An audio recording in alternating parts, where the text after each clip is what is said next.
Lesson 2. The History of Reiki. There are two slightly differing stories about how and when Dr. Mikao Usui rediscovered a technique to channel healing energy. We will cover the one more commonly told in this lesson. However, if you would like to read about the alternative account of how Reiki came to pass, then you can read about it in the manual by Penelope Quest. The account of the history and development of Reiki tells us that Dr. Mikao Usui, who was born in 1865 and died in 1926, was impressed with the Buddha's desires to help others and to heal physical illness, and that his disciples acquired healing abilities by following his teachings. Dr. Usui decided he wanted to learn the secrets of the healing technique that the Buddha used, so he could help relieve the sick and disabled from their pain and discomfort. Dr. Usui travelled all over Japan visiting the Buddhist temples and searching for the knowledge of physical healing. He struck a friendship with the abbot of a Zen monastery who shared his interest in physical healing. He stayed at the monastery and studied the Buddhist scriptures and sutras. Dr. Usui was frustrated with the lack of answers in the Japanese translations, so he decided to learn Chinese to be able to study the books in their original language, but still he found nothing. He then took on the task of learning Sanskrit so he could read the Buddhist writings which had never been translated into another language. This paid off for Dr. Usui. He found the formula for Reiki in the Indian sutras written in Sanskrit. 7 years it had taken him to find the healing formula, but he still needed to know how to activate the healing energy to make it work. He decided to pray and meditate for 21 days on the mountain of Koriyama to find the answer. On the mountain, he laid out 21 stones. Each day he threw one stone away. On the 21st day, he saw a beam of light shooting towards him, and he realized that the light was going to strike him. The light was so powerful that he thought it might kill him, and he decided that the ability to heal was worth risking death. He did not move, and he allowed the beam of light to hit him on the forehead, knocking him unconscious. He rose out of his body, and he saw bubbles of rainbow light and the Reiki symbols as if it was on a screen. He saw each symbol and he became aware of what each symbol meant and how to activate the healing energy. 4 significant events happened as he travelled down the mountain. The first being hitting his big toe and tearing his toenail. He held the toe in his hands as the toe throbbed with pain, but in minutes the pain was gone and the bleeding had stopped. When he reached the foot of the mountain, he stopped at an inn and asked for food.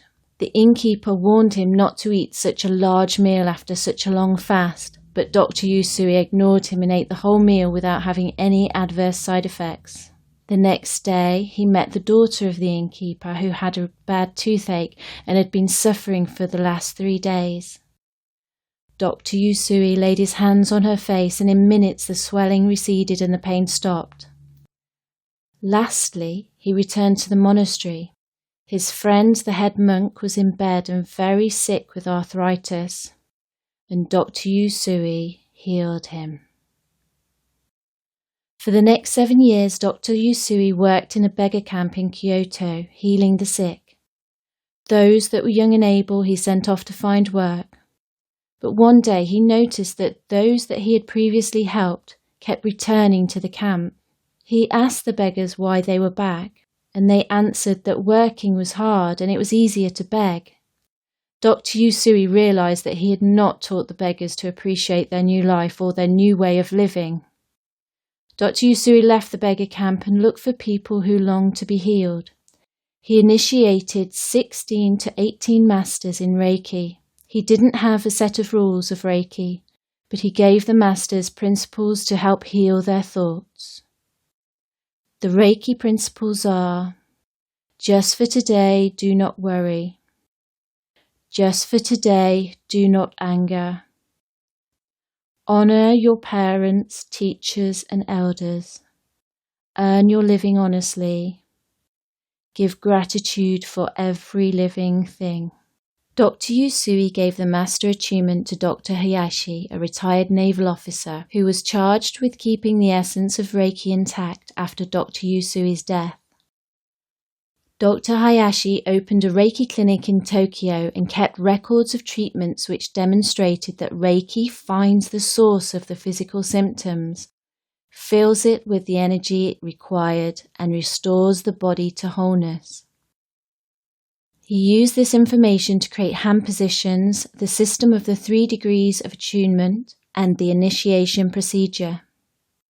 Knowing that there was a war coming, Dr. Hayashi decided to pass the complete Reiki teachings on to a woman in order to preserve them. Hawayo Takata was chosen for this purpose. Mrs. Takata, the daughter of Japanese immigrants, was living in Hawaii. Mrs. Takata went to Japan to receive medical treatment for a tumor. In the hospital, she was prepared for surgery, but she heard an inner voice saying the operation wasn't necessary. So she refused the surgery and was taken to Dr. Hayashi's clinic. In 4 months, she was completely healed and asked to learn Reiki herself. Mrs. Takata stayed with Dr. Hayashi for 1 year and then returned to Hawaii. Dr. Hayashi visited Mrs. Takata in Hawaii to help her establish Reiki there and initiated her as the 13th and last master. Mrs. Takata introduced Reiki into America and attuned 22 Reiki masters between 1970 and 1980, including her granddaughter Phyllis Furumoto. The form of Reiki known as the Yusui system has evolved since Mrs. Takata's death in 1980. Both Dr. Hayashi and Mrs. Takata added to the original system rediscovered by Dr. Yusui. As Reiki becomes more widespread through the world, many masters have incorporated their own knowledge of healing skills and channeled teachings to ensure that Reiki progresses whilst honouring the original teachings of Dr. Yusui. Next, Lesson 3. What is Reiki healing?